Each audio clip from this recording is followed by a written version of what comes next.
माननीय मंत्री जी ने लिखित तौर पर जो स्टेटमेंट दी है वो यहाँ पर आ गई है। हमारा जो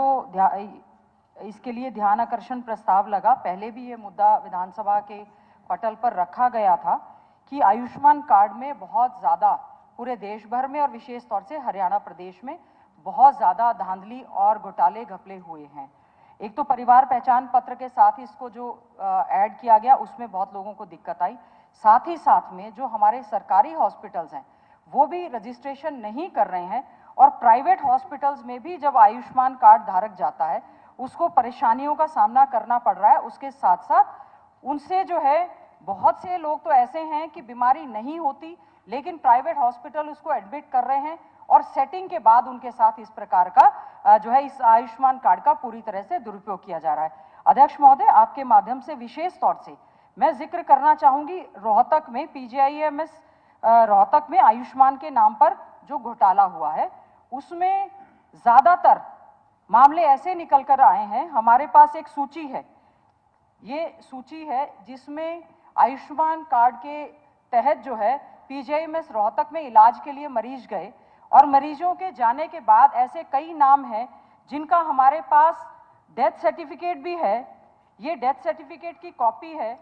कि मरीज की डेथ हो गई और डेथ होने के बाद उसके नाम से जो है उसका सामान जो है उसके नाम से इशू करवाया गया। डेथ के बाद ऐसे ये जो हमारे पास सूची है इसमें से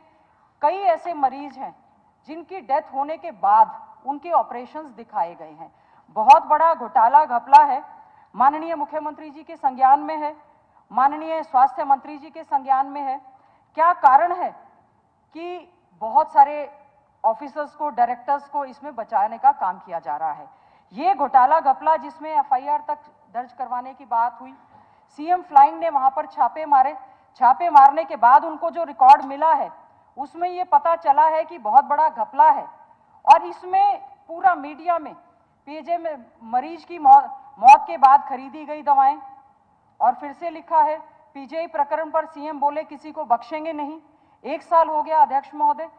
ये इतना बड़ा घोटाला और घपला, इसमें सरकार ही अपने लोगों को बचाने में लगी हुई है। तो मेरा सबसे पहला तो ये आपसे अनुरोध है, हम ये जानना चाहते हैं कि पहले ही हमारे यहाँ शॉर्टेज ऑफ स्टाफ है, पहले ही दिक्कतें बहुत ज़्यादा हैं, 50% से ज़्यादा अस्पतालों में हमारे स्टाफ से हमारे मेडिकल कॉलेज जूझ रहे हैं। उसके बाद इतना बड़ा फर्जीवाड़ा और ये कहा जा रहा है कि कभी तो CM फ्लाइंग इसकी जांच करवा रही है, कभी कह रहे हैं कि विजिलेंस इसकी जांच करवा रही है, कभी ये कहा जा रहा है कि investigation by the anti corruption bureau है। तो क्या कारण है इतना सब कुछ आंकड़ा जब हमारे पास अवेलेबल है?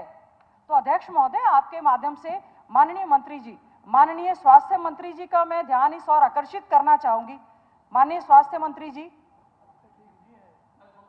नहीं, आप थोड़ा सुने भी, देखे भी, ये सारा आपके पास सब कुछ रिपोर्ट है, आपको सब कुछ मालूम है। क्या कारण है कि आप ध्यान नहीं दे रहे हैं, या क्या कारण है लंबे समय तक आपने बहुत लंबे समय तक स्वास्थ्य की फाइलों को देखा ही नहीं? क्या कारण है कि आपका और मुख्यमंत्री जी ने मैं इसमें कोई राजनीतिक विषय नहीं लेना चाहते, मुख्यमंत्री जी के संज्ञान में होने के बावजूद भी हमें मालूम है कि माननीय स्वास्थ्य मंत्री जी इसमें कार्रवाई करना चाहते थे, लेकिन इनकी कलम को भी बांध कर रखने का काम किया गया है। ये मैं विधानसभा के पटल पर कहना चाहूंगी, क्योंकि ये मामला अगर हमारे पास आया है, CM फ्लाइंग ने PGI प्रशासन से मांगा आयुष्मान का रिकॉर्ड, मामले की जांच शुरू,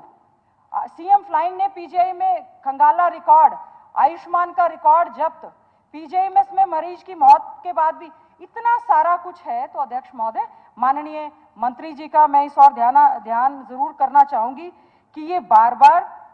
किनको बचाने के लिए सरकार प्रयास कर रही है। बहुत बड़ा अन्याय है, उन लोगों को बहुत दुख हो रहा है जिन्होंने अपने परिवारजनों को खो दिया, जिनके डेथ सर्टिफिकेट तक जारी हो गए और उनके नाम पर जो इतना बड़ा घोटाला हुआ है। मैं समझती हूँ स्वास्थ्य मंत्री जी जरूर इसमें रिप्लाई देंगे और उम्मीद करेंगे न केवल जवाब देंगे बल्कि ऐसे दोषी पाए गए लोग हैं जिनके बारे में हमारे पास भी रिकॉर्ड है, आपके पास जरूर होगा, उनके खिलाफ सरकार कब तक, क्योंकि मुख्यमंत्री जी ने ये कहा था, हमें मालूम है बीजेपी के बहुत सारे नेता उनको बचाने का काम कर रहे हैं, हमारे पास उनके नाम भी हैं, लेकिन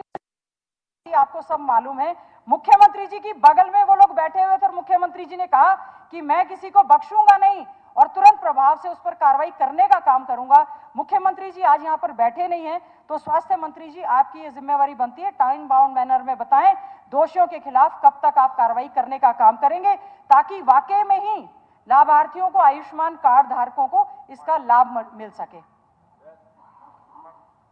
अध्यक्ष महोदय, ये दो लोग और हैं, ये बोल रहे हैं, उसके बाद फिर मेरा ख्याल बोल लो इकट्ठा रिप्लाई कर पर देंगे। चलो बोल लो। मैं बोलने से पहले एक बात बता दूं कि मेरी कलम को पकड़ने वाला आज तक पैदा ही नहीं हुआ।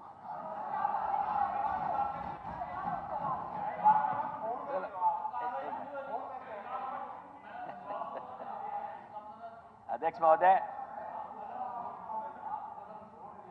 जैसा कि अभी जिक्र किया जा रहा है आयुष्मान कार्ड के बारे में,